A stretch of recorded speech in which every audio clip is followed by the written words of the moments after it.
Begitu penutup botol terbuka, prak, brrk, hus. Sebuah bau menyengat keluar dari dalam botol. Assalamualaikum warahmatullahi wabarakatuh. Selamat datang di Abu Nawas Stories. Semoga kawan-kawan selalu diberikan kesehatan, dan yang sakit semoga diberikan kesembuhan. Amin. Kami berharap setiap cerita akan membawa manfaat dan menjadi pengingat kebaikan untuk kita semua. Selamat mendengarkan. Abu Nawas dan botol ajaib penangkap angin.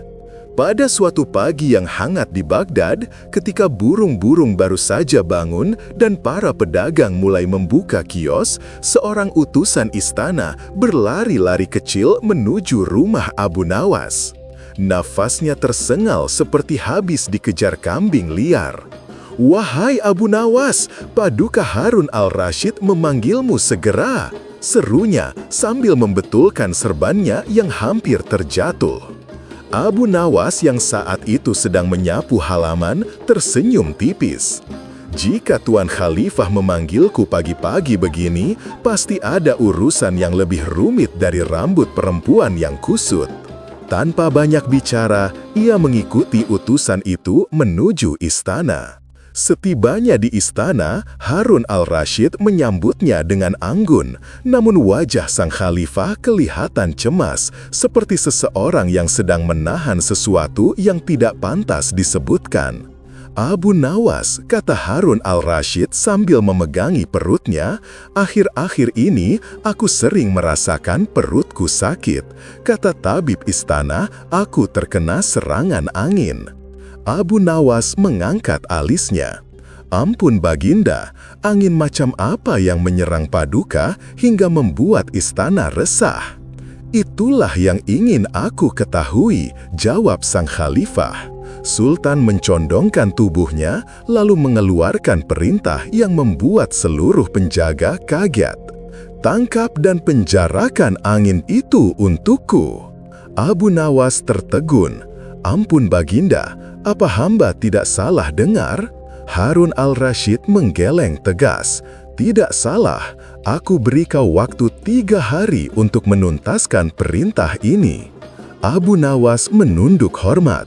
"Baik Baginda, walau angin itu tidak mempunyai lengan dan kaki." Abu Nawas pulang dengan langkah lesu. Ia duduk di rumahnya memandangi langit yang tenang. "Bagaimana aku menangkap sesuatu yang tidak bisa dilihat? Jika angin dapat dimasukkan ke dalam karung, tentu setiap petani sudah melakukannya," gumamnya. Hari pertama, ia hanya berjalan mondar-mandir seperti ayam kebingungan. Hari kedua, ia mencoba menggiring angin dengan kipas, tetapi angin itu malah pergi entah kemana. Menjelang malam hari kedua, Abu Nawas makin tertekan. "Jika aku gagal, aku bisa kehilangan kepalaku. Andai saja angin punya warna, tentu mudah ditangkap."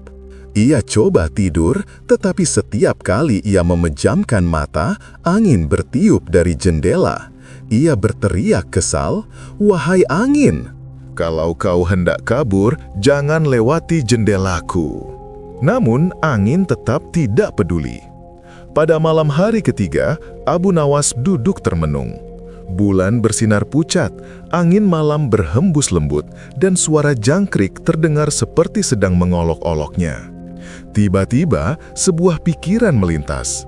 Bukankah jin itu tidak terlihat, namun bisa dimasukkan ke dalam sesuatu? Jika jin bisa, mengapa angin tidak? Ia langsung berjingkrak seperti anak kecil yang menemukan kurma jatuh dari langit. "Ya, botol, botol, botol!" Ia bergegas mengambil sebuah botol besar dari dapurnya. Lalu, ia menatap botol itu dengan penuh rencana licik. "Jika aku tidak bisa menangkap angin yang menyerang Baginda, setidaknya aku bisa memasukkan angin lain." Keesokan paginya, Abu Nawas datang ke istana dengan wajah percaya diri. Ia membawa sebuah botol tertutup rapat. Para penjaga memandangnya penuh curiga, seolah botol itu berisi jin marah. Harun al-Rasyid menatap botol itu. "Abu Nawas, mana anginnya?" "Ada di dalamnya, Baginda," jawab Abu Nawas dengan hikmat. Sang khalifah mendekatkan wajahnya. "Aku tidak melihat apa-apa." "Angin memang tidak bisa dilihat, Baginda," kata Abu Nawas dengan nada bijak.